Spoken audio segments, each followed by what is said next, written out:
All right, this demo is on forensics and incident response in AWS and how we could automate that or at least semi-automate it. So here's the GitHub repo. Let's go ahead and clone that.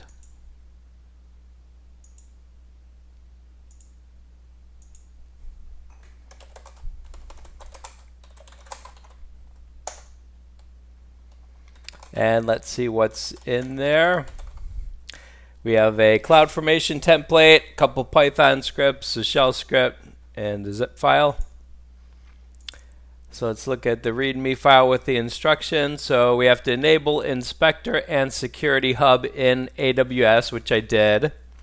Then we need to create a custom action in Security Hub. CloudFormation doesn't have a resource type for this yet, so this has to be done manually for now.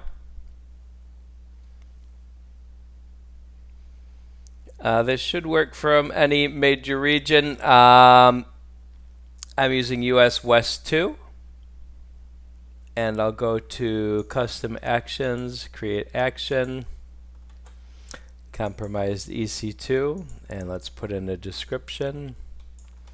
So this is going to trigger a Lambda incident response function to quarantine an instance and collect forensic data. So we've created the custom action. If you need to, you could create an EC2 instance. I have one running already. And in order to do the RAM dump to make a memory capture, you need make and kernel headers installed. You could also compile the Lime kernel module ahead of time. Otherwise, the script will do it for you. So create a S3 bucket and upload the zip file to the root folder.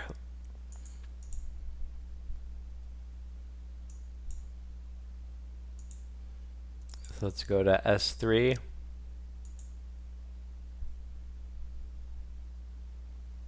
And I'm using this bucket here. I already have the zip file uploaded. This could be named anything. Next, we're going to create a CloudFormation stack using the YAML file from the Git repo.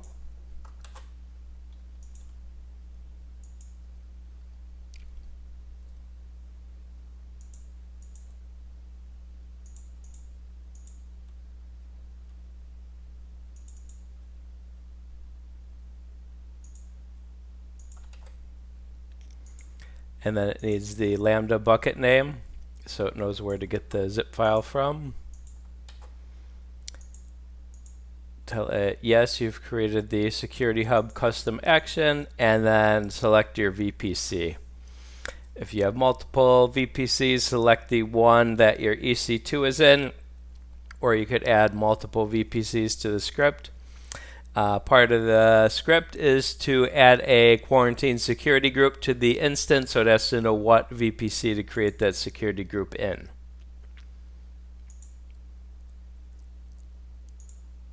Go ahead and click Submit to create the template. And next step, you have to upload getforensicdata.sh to the scripts bucket.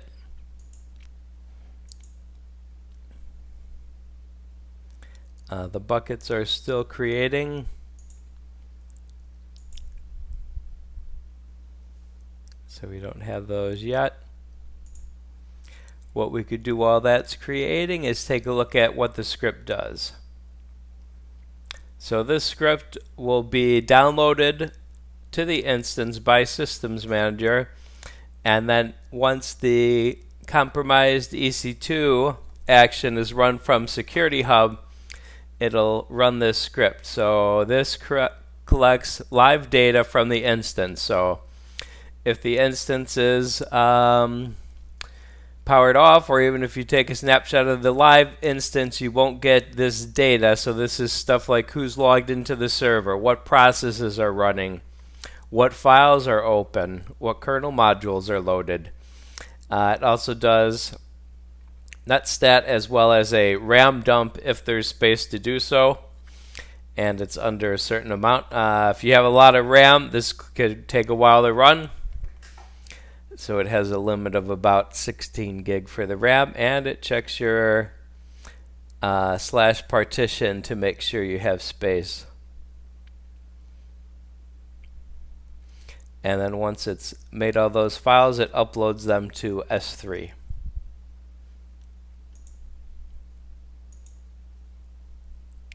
So the script is still going, but our buckets are ready. So let's refresh this. And we see the forensic scripts bucket. Make sure you don't upload it to the data bucket. That's the one the script will upload to. So we put the shell script in the scripts bucket.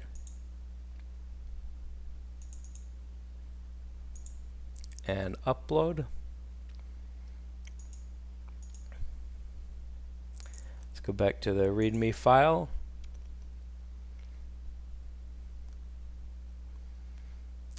So now we want to go to Security Hub. The stack has created successfully. And we'll look for a finding for our EC2 instance. In particular, this script works with an inspector finding. It could be modified to work with any kind of finding. So once you've verified that the finding is legitimate and you need to quarantine the instance, it could be inspector finding, it could be maybe more likely a guard duty finding or some kind of custom script you have. But once you confirm you need to quarantine the instance, simply go to Actions and then Compromised EC2. What this will do is match an event bridge rule which triggers the Lambda function to do the incident response.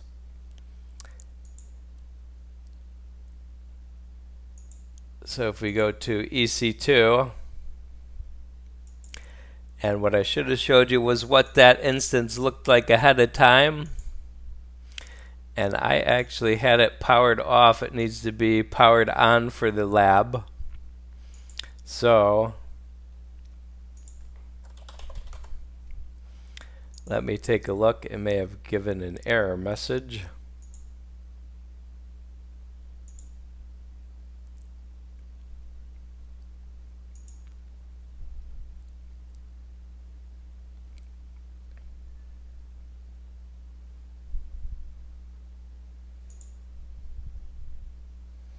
Yep, so it gave an error message. The instance needs to be powered on.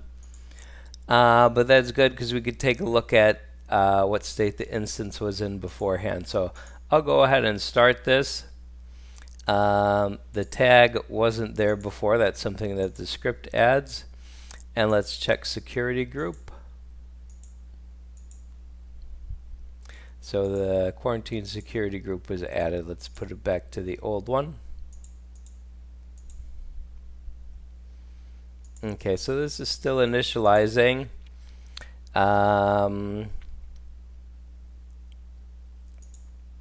we see there's no quarantine tag. These are the tags here. There's only one that I created. The others are CloudFormation tags. And we see the security group is Launch Wizard, so just a default one. And let's look at what ports it has. It has only outbound roles, allowing everything outbound, no inbound roles. And then we have the role, which is the role currently attached to the instance. It just says read-only access and then SSM.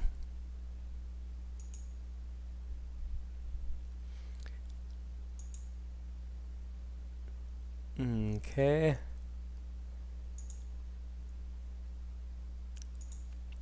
The instance is still initializing, but it should be fine for the demo. So let's go back to Security Hub.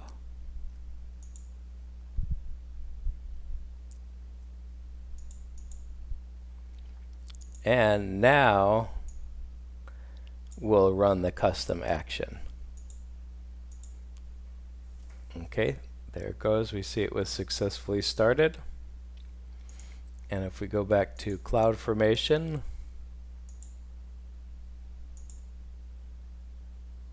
use the same log stream. So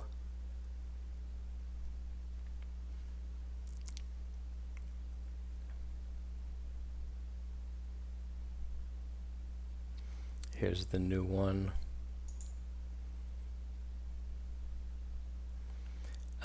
Auto retry is paused, so as the script runs, it pauses for things like the instance profile to attach. That takes a little bit of time, so I'll turn on the auto retry.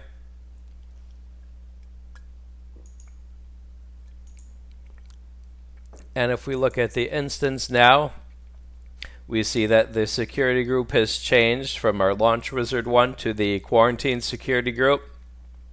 And the role has changed to our quarantine role. Let's take a look at this security group.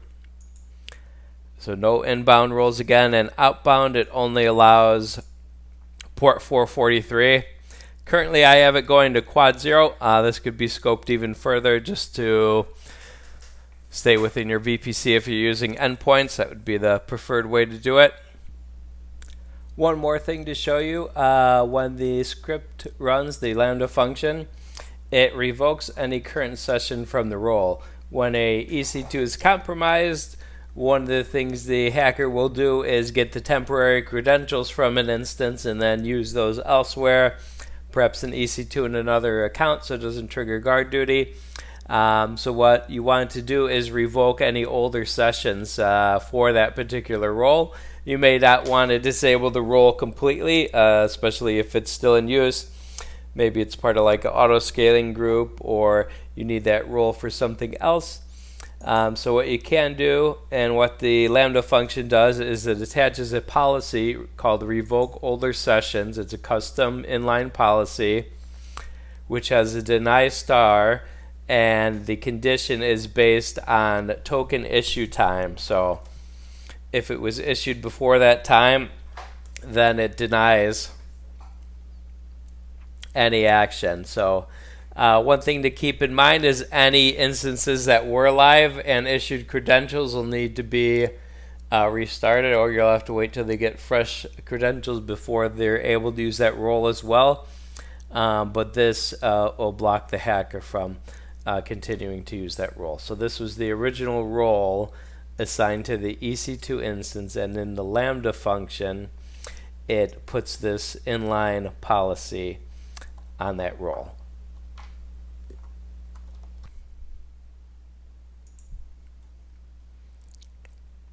And let's see if there's any more events. There it goes. So it paused for 1 minute. Now it's collecting the forensic data, which is running the shell script.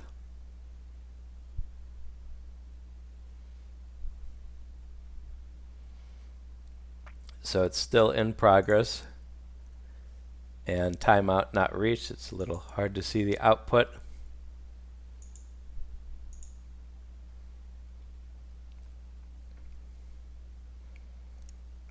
So basically the script checks every minute to see if it has finished.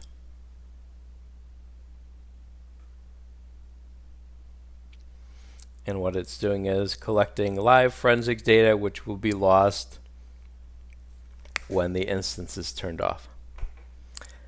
Okay, that finished. So it's uploading the data to the data forensic S3 bucket, powering down the instance, and then it's going to make an AMI of the instance. So it doesn't do a snapshot because that would only get one drive, but an AMI will get all the drives that are attached. Currently we only have one, but in many cases there is multiple drives, so an AMI is better to do.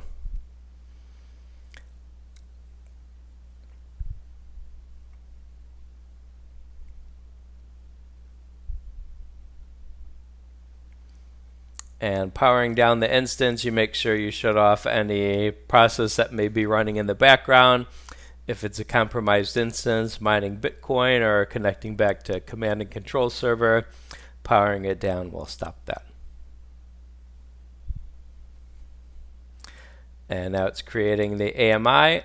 So the script is completed. The AMI will still be creating in the background. Let's take a look at the forensic data bucket. So it's going to be in S3.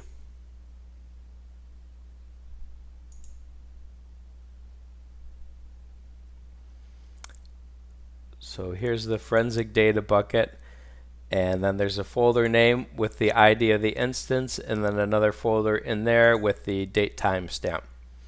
So these are all the files it has.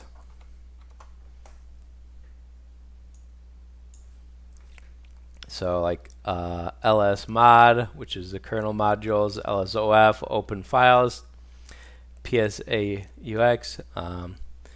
It has 2 in there because I ran the script earlier. Normally it would only have 1, but this is the latest one. So if we want to take a look at that, then we see it's the output from psaux on the command line, and this is our forensic data script running. That was all triggered automatically. If we look at object lock, we see that's enabled, and specifically the object lock legal hold is enabled. So it won't let you delete these items until you remove the legal hold. So if it's forensic data, you want to make sure that that's not accidentally deleted. So the legal hold prevents that. Let's take a look at the AMI.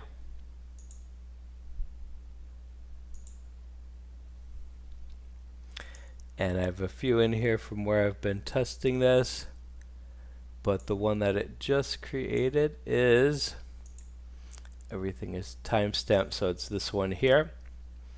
So the name, it says it's a forensic image, compromised instance, and then the instance ID. And then the AMI name, which is separate from the name tag, also has the date timestamp.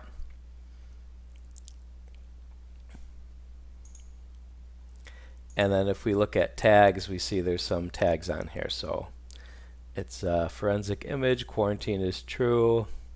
We have the timestamp again. And if we look at storage, that'll give you the different volumes, and they have a snapshot. So the AMI also makes a snapshot of each volume. And likewise there we have it tagged. And if we go to the EC2 instance screen, we see that the instance is in a stop state. So that's the demo. That's how you could quickly do incident response and gather forensic data with one click just from Security Hub. Hope you enjoyed it.